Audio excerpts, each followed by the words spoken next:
Hello, everybody, and welcome back to another episode of Bladesong.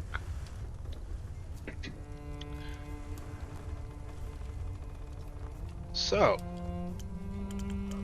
let's see here.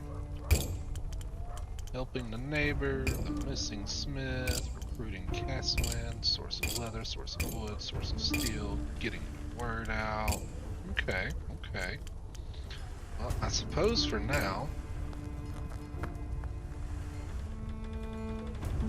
that looks different. I wonder why.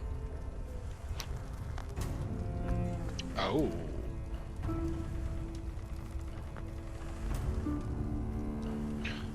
Young woman who strides into your forge is wearing practical riding clothes, but the silk ribbons in her hair and her proud bearing mark her out as a girl of noble birth. Trailing behind her is an awkward boy of similar age, with thick eyebrows and a wispy beard. He stays silent. The noblewoman does the talking, clasping his hand in hers. You there, Smith? I am in need of a sword for my fiancé, Albie. He intends to fight a duel with my stepfather. Isn't that right, Albie? Albie nods nervously. He looks like he's swallowed a wasp. And who might you be, young lady? I am Lady Cosetta, eldest daughter of the Faircliff dynasty. You're new in town, so I'll forgive you for not gasping in amazement. We're a very old and established family of the High Court. The Faircliffs have been an errand keep since the days of King Ethmond. Why does your fiancé need to fight a duel with your stepfather? Poor Albie is only a stable boy.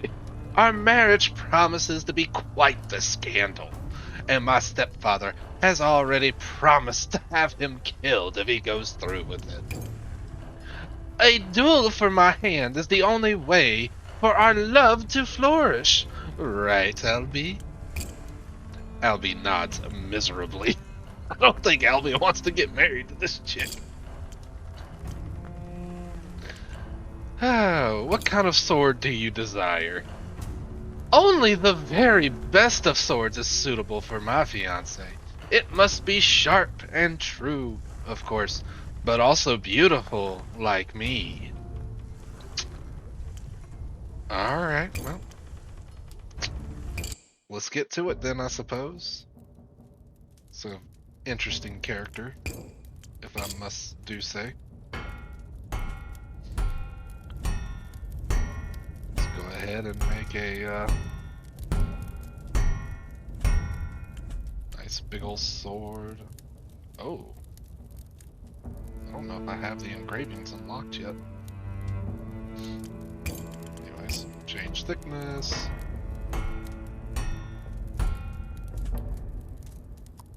We'll go with that. Width. Then you want a broad point. So we'll put that on there. Cross section.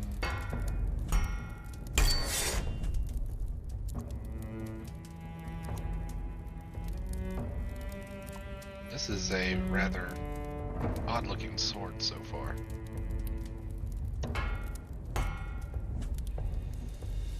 Okay. I don't think I can add engravings to it just yet. Because I don't think I unlocked that. But anyways, let's change to hilt mode. Alright, so you want silver material.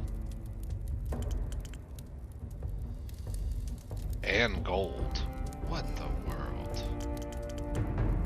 Alright, well.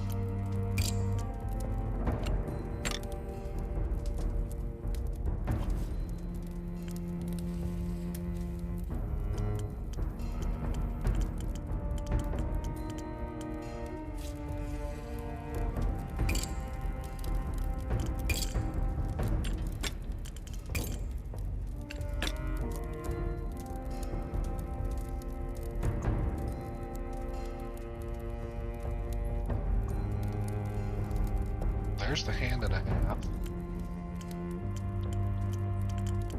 And then as for the hilt, put this on there to make it a bit bigger. And then let's see here. Pigment black. And then silver. I don't have enough silver to do that. Ooh.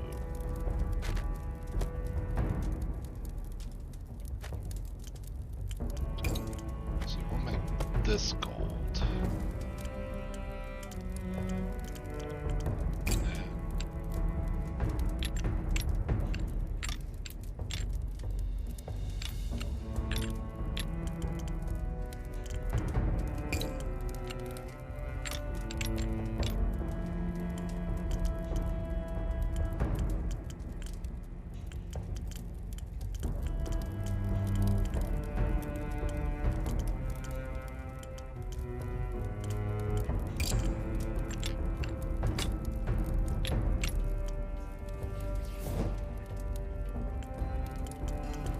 Also don't have enough gold. So change that to silver. And then we'll add in, do we want to put a 4 ring on here? Clover.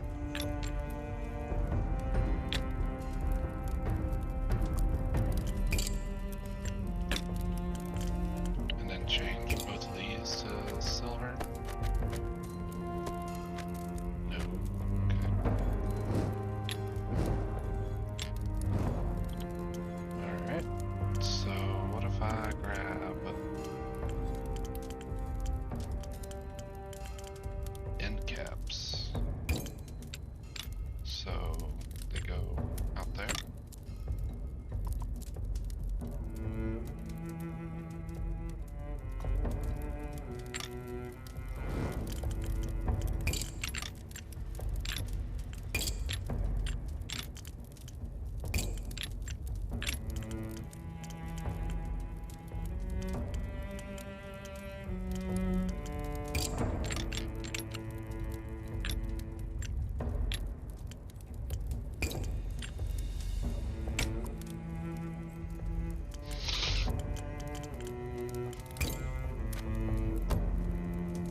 Okay.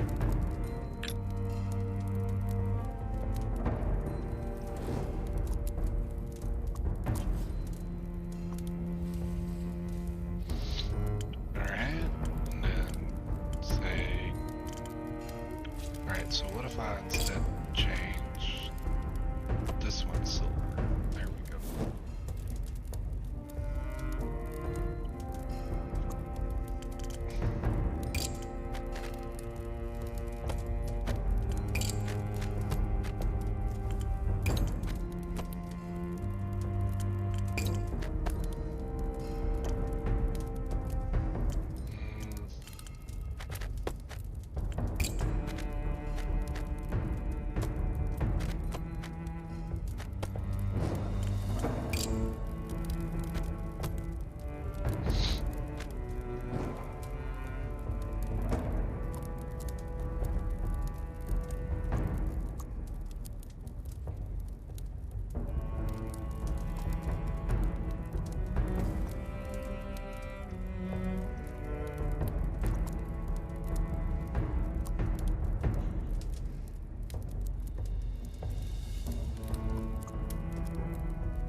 Alright, well, I need more silver and I need more gold, so also need engravings, which I have unlocked.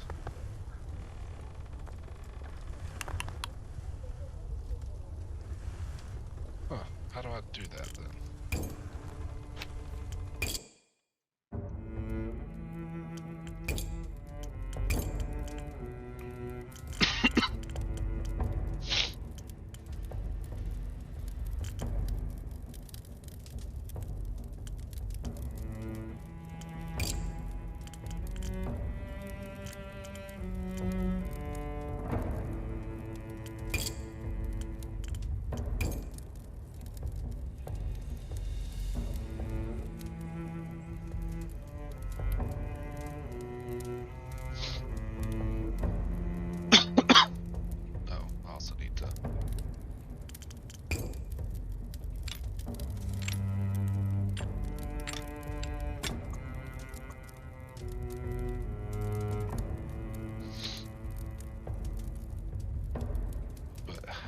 how do I do engravings?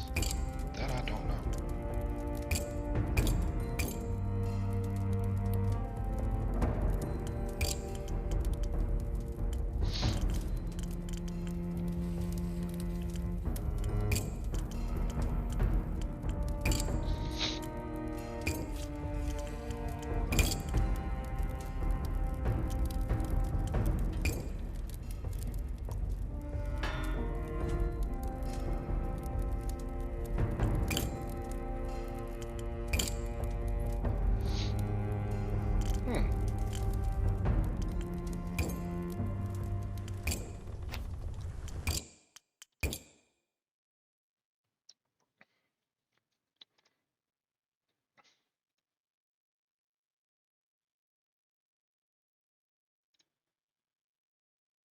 Okay, there's that.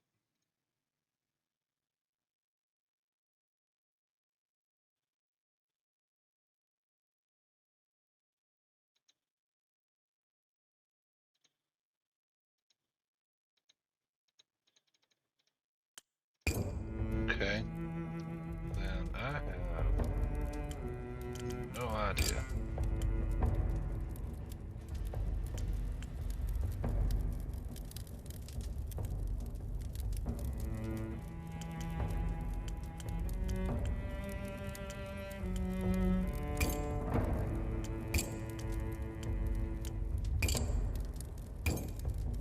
Oh, interesting.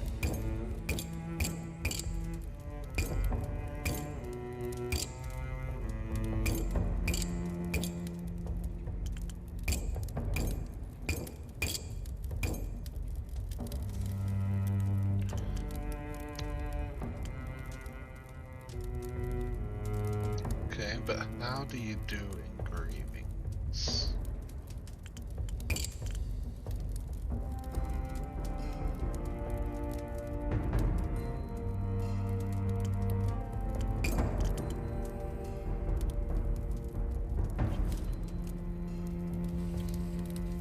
Oh, maybe this.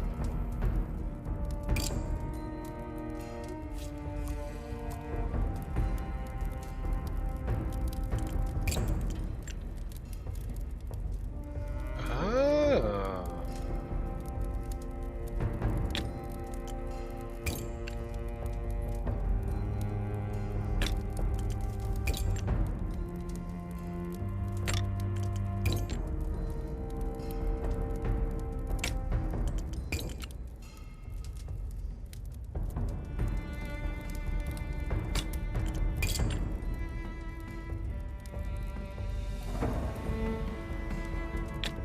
There we go.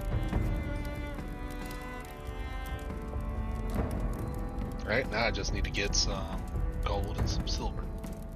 Alright. Scrap peddler, let's see what you got. Alright, so you do have some silver, so... Two,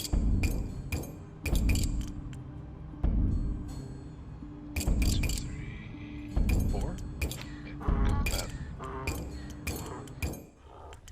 Alright. Back into here. This is not the best looking sword, but it is what it is. And it's all the requirements, which was quite a lot. The young Lady Faircliff holds the sword up to the light, admiring admires it. Oh, it's ever so good, isn't it, Albie? She hands it to her fiancé, who holds it like he fears it might explode. Oh, I can already hear her wedding bells. You just need to get this duel out of the way, Albie, and then we can be together forever.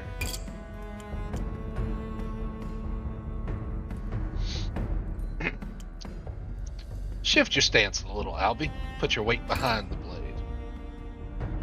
Albie accepts your instruction with pathetic gratitude. You take him through some basic sword strokes. Judging by his fumbling attempts, he's got neither experience nor natural talent. Albie's a born warrior. Now come on, there's no time to waste. With a queasy expression, Albie sheaths his new blade. Lady Faircliff deposits a bulging sack of coins on your workshop and leaves, hand in hand with her lover. Well, I suppose it'll do. Oh, nice, I reached level 7.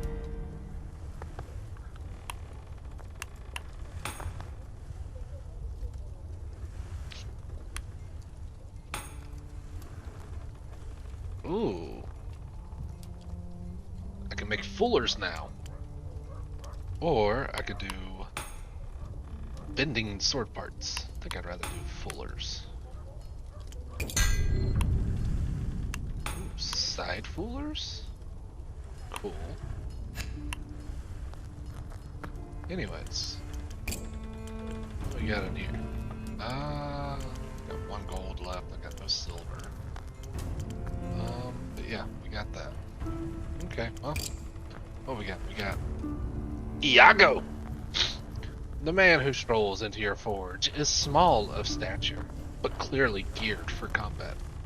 He has a sword at his hip and a dagger holstered across his chest. Greetings and well met. Thank the fates we have a bladesmith in the city again. I was starting to Hello. I was starting to suspect we'd never get another after old Thesson vanished. I'm in need of a new sword to carry. 2 is hardly enough. What if someone disarms me? I mean, okay. If you say so, my guy, we will make you another sword.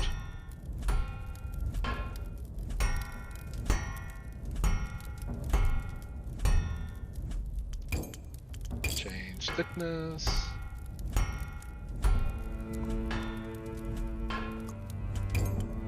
Change width. Add a point. You want a regular point. Add a cross section.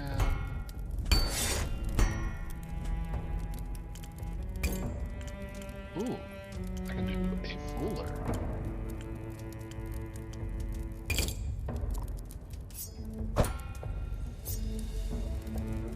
Put it like right up here.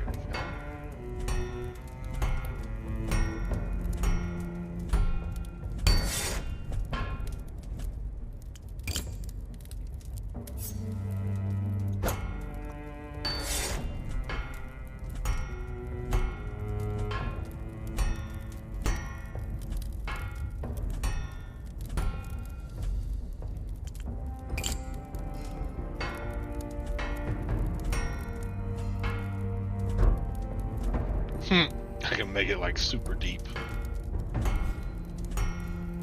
But we'll leave it about like that. We'll bring it back in some.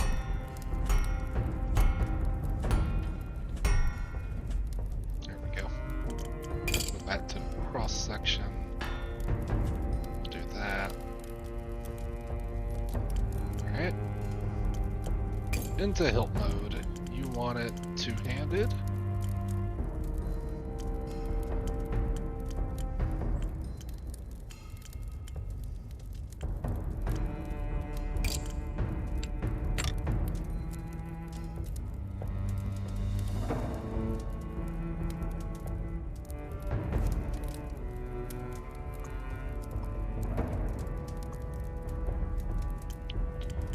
Okay, well, let's see here. That up there. Oh, hey, that's cool. I can put an emblem on it.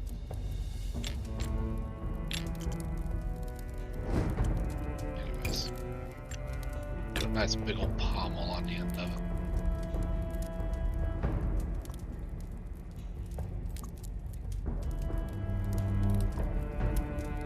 we go. See, this looks like a fine sword. A little short for it to be a two-handed sword, but a fine sword. Unmet. Oh, leather.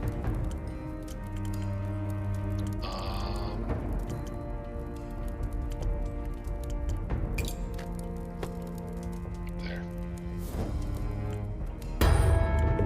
Iago takes the new blade with a look of childish delight. He weighs it in his hand, spins it in his grip, and firmly slams it into its sheath with a flourish. A perfect blade, better than even old Thesson could have done. I'll definitely be coming back again, Smith. Strolls out into the street, his blades clinking about his person with each step. Okay, cool. Nice. Well, I am now out of action points. But I got $469. Could be spending some of it on some steel though. But anyways, let's end the day. And now let's explore Iron Keep.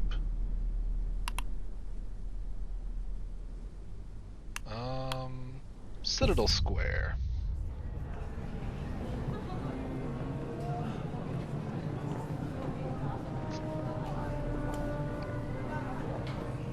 All the city's streets eventually wind their way here. The grand plaza called Citadel Square. Market stalls trace a colorful maze around its perimeter. Above it all, the high citadel looms. Built into the bones of the mountain itself, the citadel's imposing gate is carved into sheer rock. Access is limited only to those of noble blood and their guests. Look around. Wagons fresh from the waste unload their goods. A traveler in dusty leathers sits on a barrel, regaling children with tales of the world outside. Ooh. Search the marketplace for useful contacts. You walk beneath the awnings, keeping an eye out for anyone selling steel. Diplomacy. Success. Soon enough, you strike up conversation with a friendly ironmonger at a stall, selling pots and pans. Her arms are covered in burn scars from some prior accident at the furnace.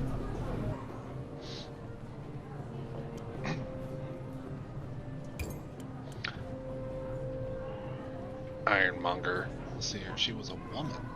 I heard someone had moved into Thesson Felber's old forge. How is the keep treating you?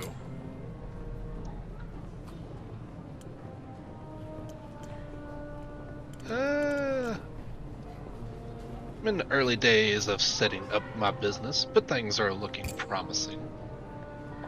Folk will be happy to have a swordsmith in town who's less surly than Thesson was. What happened to Felber? She lowers her voice. Rumor is he got sent to the far mines for murdering his wife. Would explain why she went missing alongside him, but no one's sure. Wouldn't surprise me if that were true. Old Thesson had a temper. His black moods would end up in black eyes for the poor woman. Can I buy steel from you going forward? Well, of course, that's my trade. I did the same for Thesson when he was around. I can already tell you'll be more pleasant to deal with. A new vendor is available from your forge. Ironmonger. So, we now have a new ironmonger vendor. Alright, well, let's see here. Put up a poster. You locate the public notice board near the market stalls and pin your poster among the various announcements and advertisements. A few passers-by glance over with mild interest.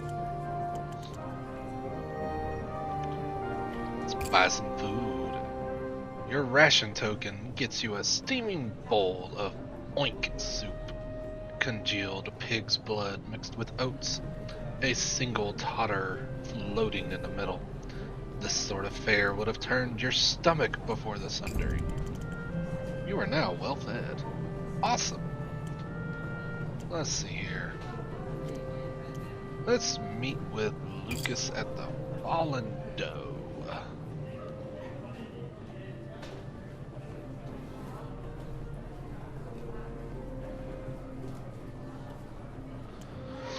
Lucas sits outside the Fallen Doe, deep in conversation with richly dressed men in silk brocade. When he sees you approach, he waves them away. How can I help you, my friend? Tell him about Chev. Lucas listens to your tale with growing interest. When you tell him his niece is outside the city walls, he sits back in shock and reaches for his drink. By the burning dead, Shepvana. I haven't seen her since she was knee-high. I thought my brother and his family all perished in the sundering. To find out my niece is alive. Not only alive, but just outside the walls. Why, it's a joyous occasion. Drink with me, my friend. Calls over the waiter.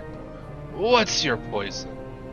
The Ashen Star Ale is excellent, but the mead is rather good too.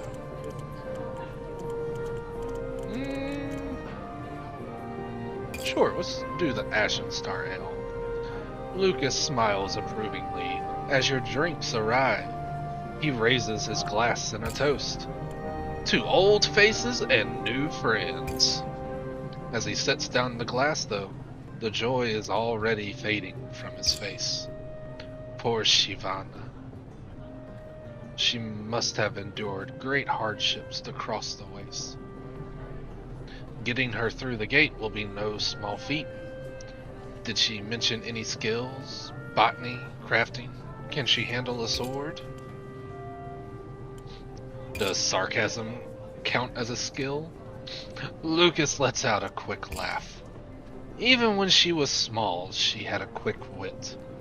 Unfortunately, I don't think that's going to impress the guards. Every day, the marshal grows more reluctant to issue permits.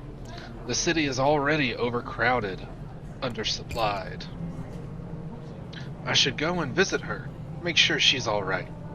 Do you mind accompanying me?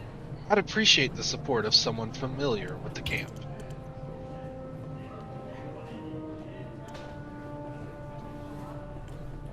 Just promise to wear something inconspicuous.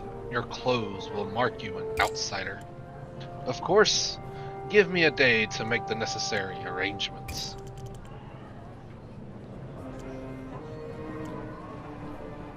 Ask for help regarding Caswin's predicament at the tannery. As you explain Caswin's situation, Lucas raises his glass to his lips and takes a thoughtful sip. The tannery owner, Perdesh, is a pig. He has a reputation for hiking up interest and extending indentures well beyond their original terms. I do have some influence with him, however, a matter from years back that left him in my debt. I'll visit him tomorrow and see what I can do.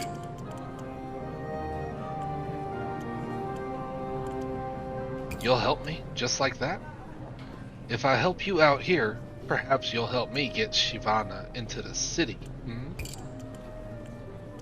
Thank you, Lucas. I won't forget this. Consider it payback for telling me about my niece. See how society works? A chain of debts and obligations and favors, looping back to one single act of kindness. It's beautiful. Do you know anyone who can supply me with wood? I know a reliable carpenter. His name's Oskir. Last I heard, he was over at the Steady Stay, helping them out after some drunk cow smashed up the place. Nice. bid Lucas goodbye. A pleasure. Leave ship's plight with me for the moment. There must be someone who owes me a favor. The sun has slipped below the horizon. Curfew draws near. The city watch swing their bells and shout at citizens to make their way home. The evening air grows chill, and the warmth of home beckons. Down steep and winding streets you go, leaving the bustle of Citadel Square behind. A new day has dawned. Alrighty. Ooh, nice. I guess because I'm well fed, I get the extra action points. Anyways.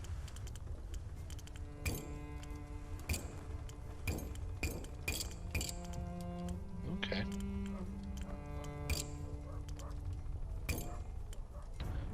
Ironmonger. What do you got? Ironmonger who refaced breaking. Yep. Ho there, Smith. Good to see you again. Survey her wares. Ooh, she's got some books.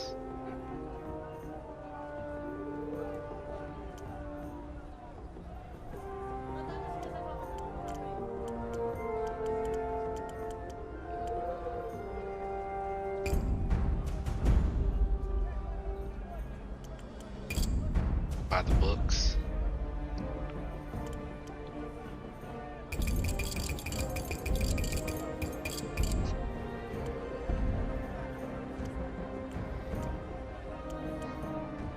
Oh, she'll buy them for 53? Sure. Alright. Remember, quality blades require quality steel. Don't accept any substitutions. Okay, well, let's get to work. Oh. Lord Faircliff. Oh boy. Disturbed by the clattering of hooves, you open your door to find a carriage has drawn up outside the forge. A tall man steps out, broad frame hidden beneath a cloak of ocean blue velvet. His fine leather boots, likely worth more than your entire household, splash in the gutter as he approaches. He fixes you with piercing gray eyes. Lord Faircliff. You stand before Lord Horatio Faircliff, third of his name, Keeper of the Furrows. Are you the smith who forged a sword for my stepdaughter? You mean the haughty girl and the bullied stable boy? Do not speak of Cosetta that way. She may not be mine own daughter, but she is my niece, and a Faircliff by blood. Heed closely, Smith. I am here to commission a sword of my own, so that I might take that fool Alber's head.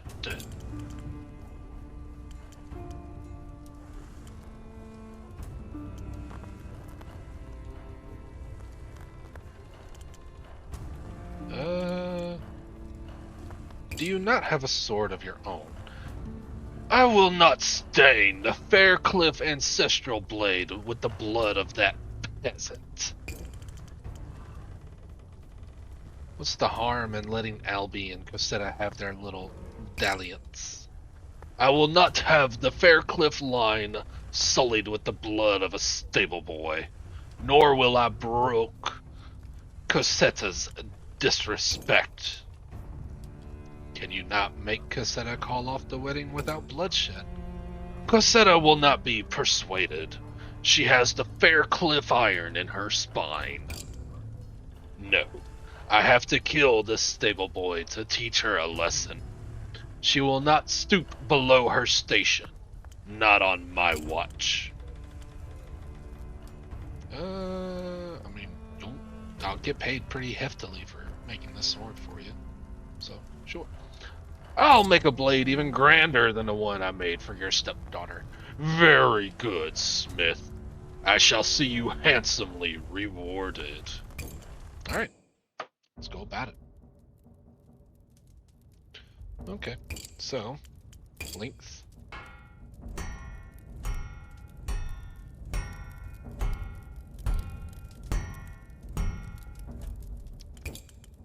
Thickness. Width.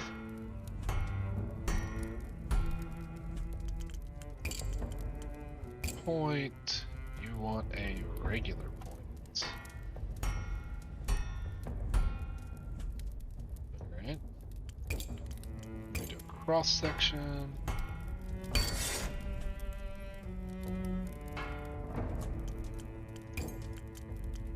Then we add a cooler in here. Up to say, about right here.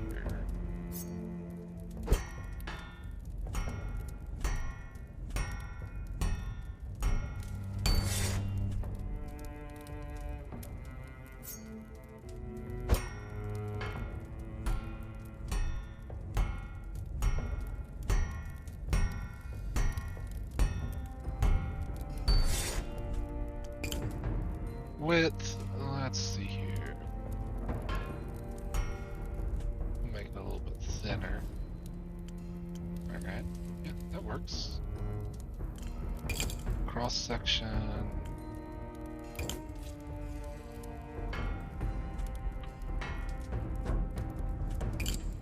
Convexity.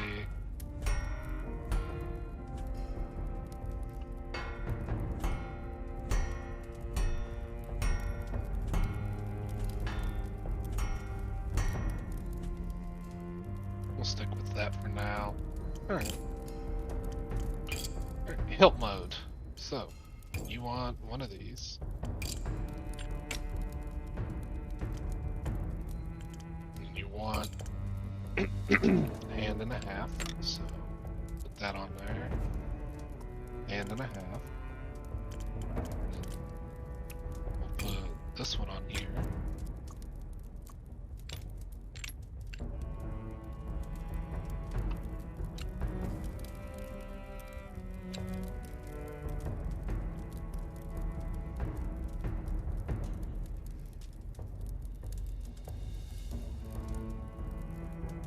What does sync do? Ah.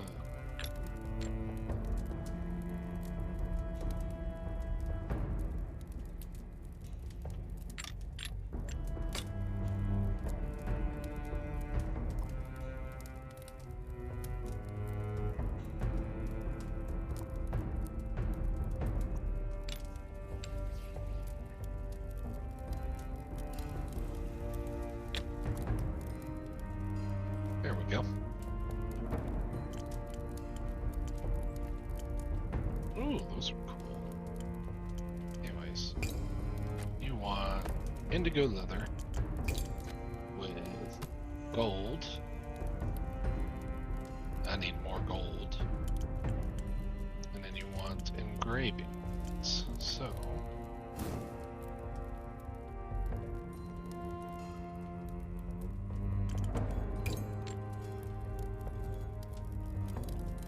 put a small ring.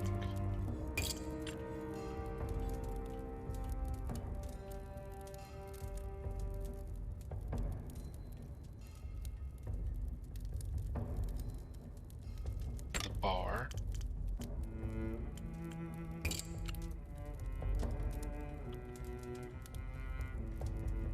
Small bar like that. And another small ring. Like that. Okay, so that's 1, 2, 3, 4. Okay.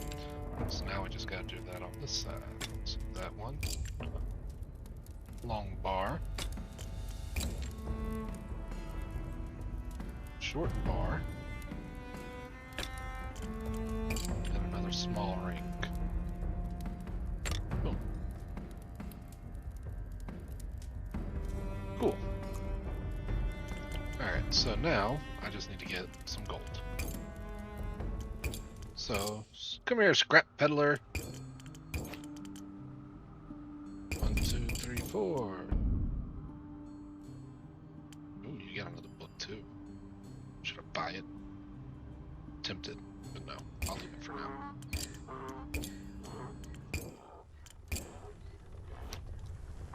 Nope. Alright, I got enough gold.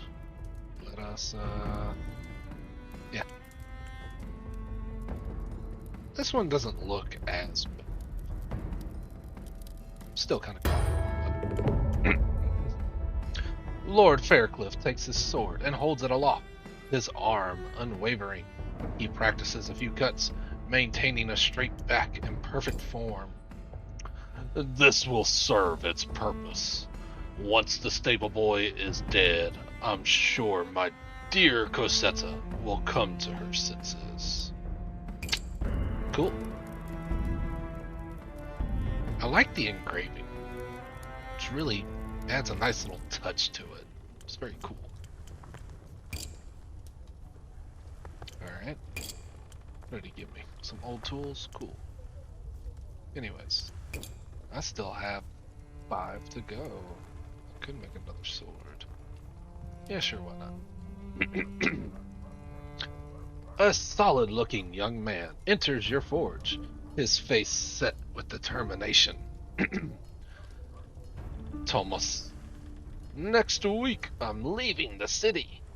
I'll be guarding the lumber camps out on the skirts of the bleak woods.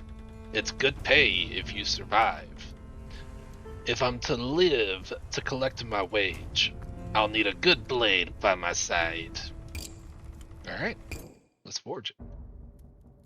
Oh, you want a lighter blade. Okay. Alright, that's gonna be interesting.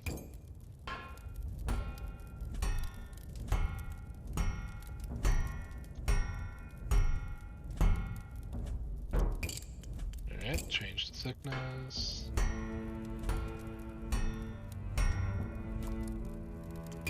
We'll change the width. Change the thickness down a bit more. There we go. Alright. What kind of point you want? A narrow point. Okay.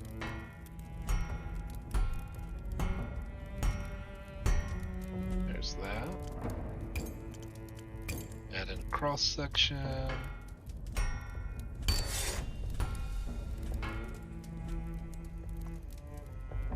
Alright. And then we can add in a ruler. Say to about right here. That'll.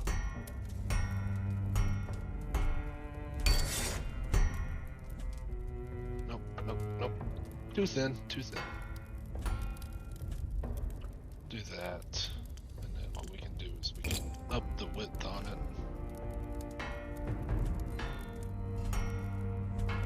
There we go. Now I just need to add a couple of, once I add the, ooh, interesting.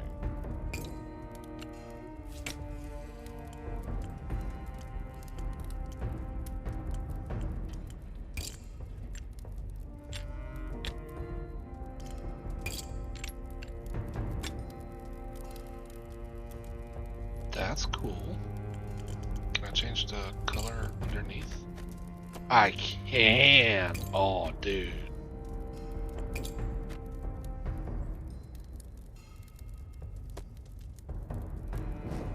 That is so cool right there. I like that. That is dope. Right, but anyways, we're going to take this off, but discard on. So your pommel. Put a plain little pommel down there on it. Still need to up the speed on it by just a hair. So let's come back to here. Let's make it just... There we go. That works.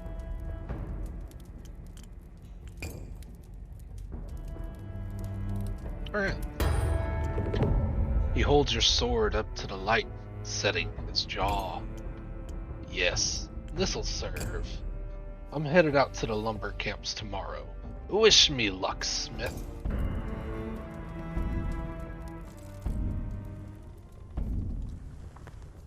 Nice. Got some silver out of that, at least. Alright, well. I'm out of action points for the day. Let's see here. Come back to you real quick. I'll sell that to you and then turn around and buy another. There we go. That should be good enough. Alright. Let us end the day. Explore Aaron Keep. Let's see here. I can accompany Lucas to the camp. Should check if Lucas has spoken to the tannery owner. Place to find the carpenter, and then there's the lost city for that. Okay.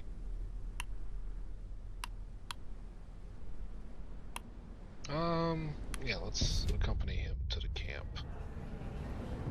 Citadel Square. We are back here.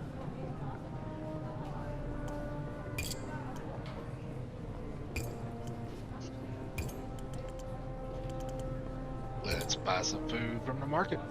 Your ration token buys you a blackened sausage and a chunk of coarse bread. The vendor doesn't volunteer what went into the sausage, and you don't ask. Well fed. Let's see here. Look at the Citadel gate. Guards on the steps are not your typical city watch. The watch, who patrol the streets and man the walls, wear battered breastplates and ragged cloaks. But the men guarding the Citadel are knights. Their full plate gleams in the sun. Their cloaks are of rich red velvet. They display more plumage than an exotic bird. Their swords, to your expert eye, are of the highest quality. Approach the wagons. The wagons are spike-wheeled and armor-plated, drawn by jet-black horses of monstrous size. Each bears the same emblem, an armored fist clutching a bushel of golden wheat. Porters in brown uniforms unload the wagons, stacking crates before the Citadel gate. Stern-faced guards watch over proceedings, crossbows cradled in their arms. Chat to a porter. One porter sets down his crate, wiping sweat from his brow. After a lifetime of heavy lifting, his arms are like tree trunks, but he has kind eyes. Can't talk long. Lots of work left before sunset.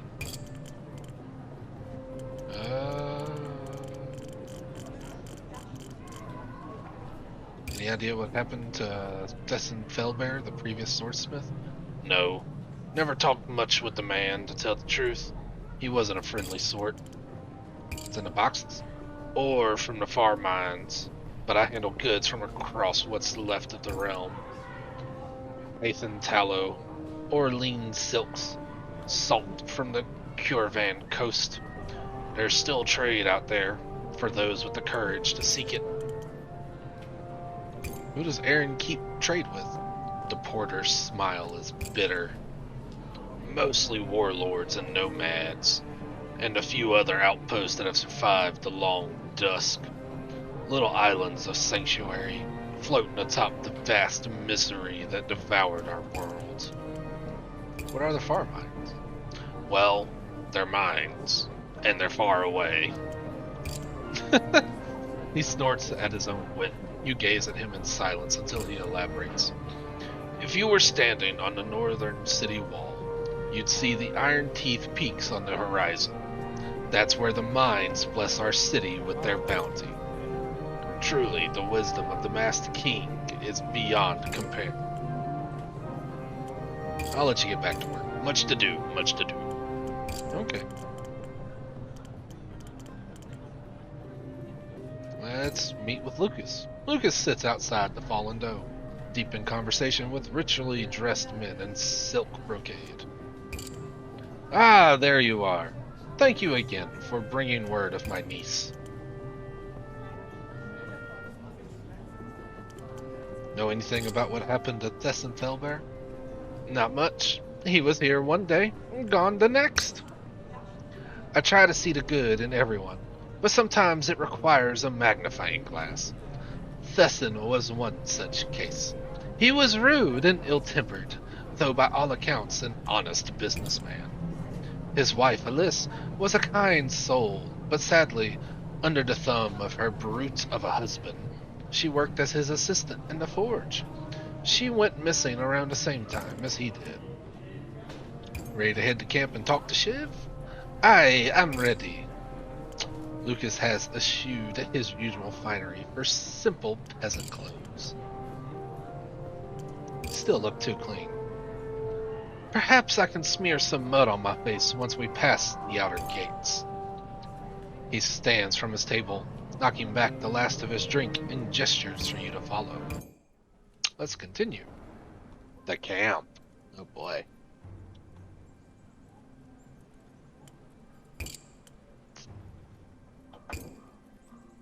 Lucas steps delicately through the churned mud and puddled sewage, staring about in pure horror.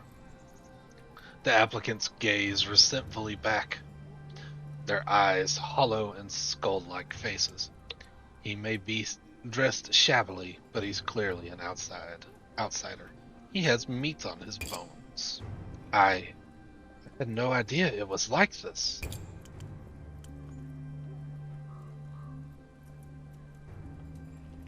Any one of these people would skin you alive for a life as the lowest beggar in Aaron Keep. I should know. It's worse than I ever imagined. The man falls silent. You pick your way between the ragged tents until you finally reach Shavina. She's crouched outside her tent, gnawing at a chicken bone. Get her attention. She glances up, and her mouth turns into a perfect O of shock when she sees Lucas. She rushes to him, enveloping him in a fierce hug. Sheev, I can't believe it. You really are here. Uncle, you came! By the burning dead. Your skin and bone, girl. Here, take this. Lucas has brought as much food as he could spare from his weekly rations. A loaf of dark bread, 3 withered apples, and a chunk of salted meat wrapped in cloth. Sheev attacks it with gusto, tearing into the bread like a ravenous wolf. Hide that food. You'll attract attention. Shev nods, drawing you and Lucas into the privacy of her tent. You weren't lying. She's actually here. I can't believe my little niece traveled all this way and survived so many hardships. Thank you for letting me know where to find her. Thought you should hear about it, and it cost me nothing to tell you. I don't know how I can thank you enough, Smith. I'll be forever grateful. Hold on.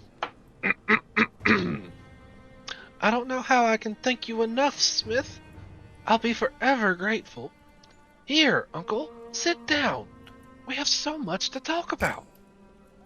Sit with them. You sit with Shiv and Lucas for a long time as the two of them catch up. They avoid discussing the stories of their survival since the Sundering, Shiv's harrowing journey across the wasteland, Lucas's comfortable rise within Aaron Keep society. Instead, they stick to old family anecdotes, comforting and bittersweet. And you were so excited from the puppet show. You were sick right down my back. Your father laughed until he cried. Shiv is laughing and crying too, wiping away tears as she relives the memory. Those were better days. I miss the world we used to have. Aye, lass. So does everyone. I wish we could chat all day, but we're going to need to head back soon before it gets dark. Our next step, Shavina, is to get you safely into Aaron Keep. Every day you're out here carries a risk. What if I take her on as my apprentice? Not good enough, I'm afraid. The keep is only interested in accepting master level artisans. You know how difficult it was even for you to get your worker's permit. When I'm back in Aaron Keep, I'll call in all the favors I can. I know the marshal has been clamping down hard on permits recently, but perhaps I can pull off a miracle. Is there anything I can do to help? Chev, is there anything you need? Actually, yes. While my uncle's busy calling in favors, could you make me a sword? Something lightweight, small, but sharp. She shivers, her eyes scanning the dark shapes of the tents around her. Can't pay you, but I'd appreciate it. I'm starting to worry the rusty bread knife under my pillow isn't enough.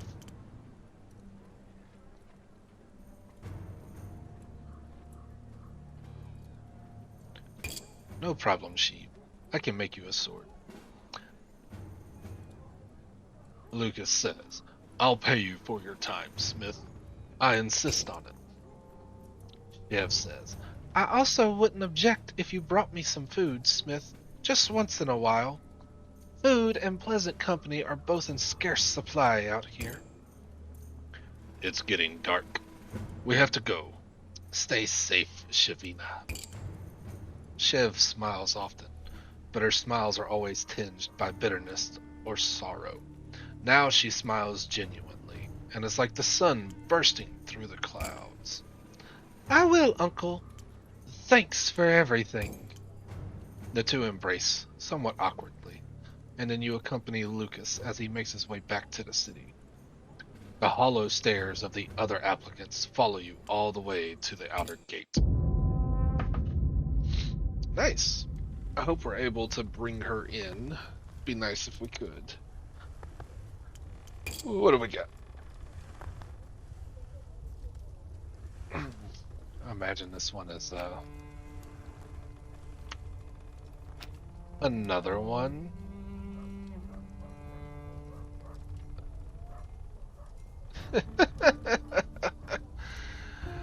Oh, there's a whole story going on with that one. Anyways. Lucas.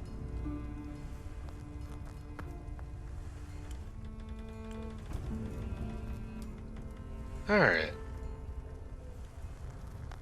And this is where I will pick up in the next episode. Oh yeah, I plan on making her a wonderful sword. So, but with that being said, increase your AP and toughness. Nice.